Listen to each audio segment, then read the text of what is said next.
जय भीम जय लोहिया।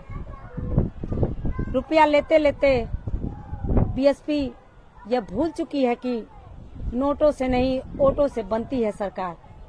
संख्या बल ही लोकतंत्र को करता है मजबूत।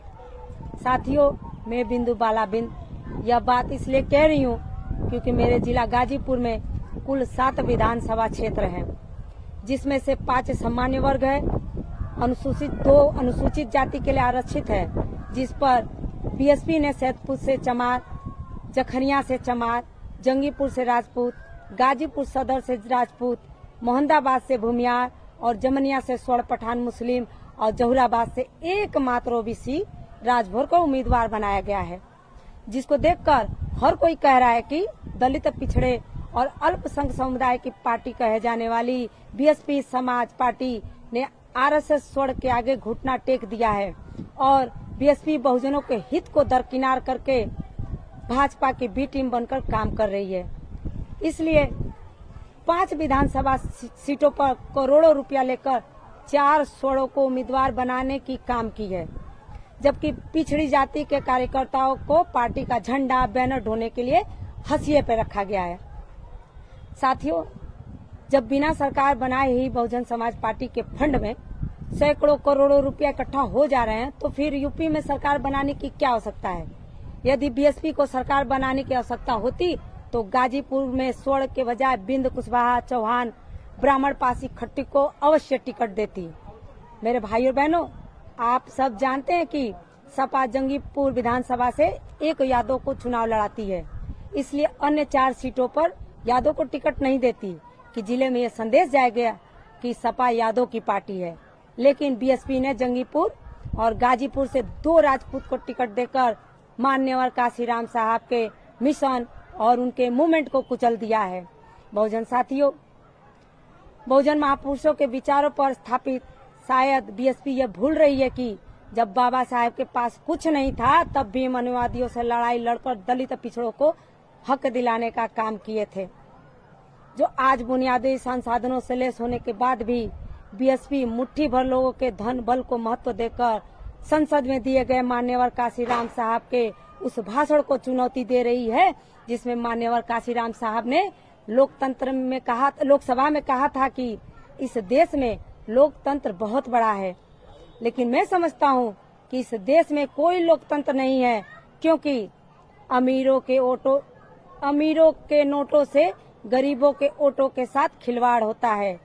साथियों, ये वही 2 पंक्तियां हैं, 2 लाइन है जो मान्यवर काशीराम साहब ने लोकसभा में कहा था कि अमीरों के नोटों से गरीबों के वोटों के साथ खिलवाड़ होता है, जिसको लोकतंत्र कहते हैं। हे बहुजनों, आज गाजीपुर सदर विधानसभा में 90,000 बिंद समाज होने के बाद भी बिंद समाज को टिकट न देकर बीएसपी ने छत्रपति साहू जी महाराज के नारे को कुचल रही है। जिसकी जितनी संख्या भारी उसकी उतनी हिस्सेदारी, जिसकी जितनी हिस्सेदारी उसकी उतनी भागीदारी, और जिसकी जितनी भागीदारी उसकी उतनी जिम्मेदारी। बाबा साहब कहते थे कि बोलना सीखो वरना पीढ़ियां गूंगी हो जाएंगी। और आज बाबा साहब को याद करते हुए मैं बीएसपी सुप्रीमो बहन जी के पास अपनी बात पहुंचाना चाहती हूं, ताकि समाज और पार्टी का नुकसान होने से बच सके, क्योंकि बीएसपी पिछड़ों के बिना कैसे जीत दर्ज करेगी।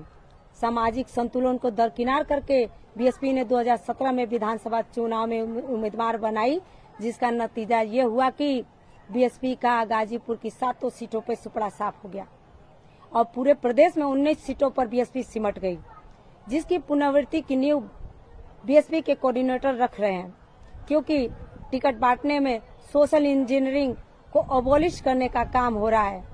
जब बीएसपी ने 2007 के विधानसभा चुनाव में सोशल इंजीनियरिंग के सहारे सूबे में 4थी बार पूर्ण बहुमत से सरकार बनाकर पिछड़े दलित का सामाजिक, राजनीतिक, शैक्षणिक रूप से विकास करने का काम की थी, जो अब भाजपा का सरकार बनाने का काम कर रही है और भाजपा के साथ चुनाव के बाद सरकार बनाने के लिए प्रयोजित है।